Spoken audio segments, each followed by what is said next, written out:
সম্মানিত ভাই ও বোনেরা, আসসালামু আলাইকুম ওয়া রাহমাতুল্লাহ। অন্যান্য ধর্মের ভাই বোনদের জন্য আন্তরিক শুভেচ্ছা।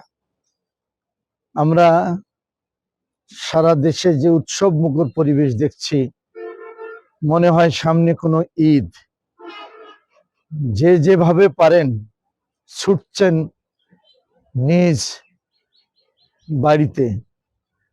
উদ্দেশ্য সত্য ন্যায়ের পক্ষে মতামত দেওয়া। এমত অবস্থায় জনগণের এই স্বতঃস্ফূর্ত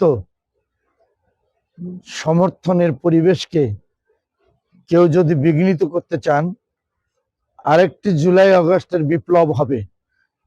জনগণের ভোট অধিকার কেউ যাতে ছিনিয়ে নিতে না পারে, সকলকে সচেতন থাকার জন্য এবং ভোট কেন্দ্রে ভোট দেওয়ার পরও রেজাল্ট শিট হাতে না নেওয়া পর্যন্ত কেউ সেন্টার ত্যাগ করবেন না।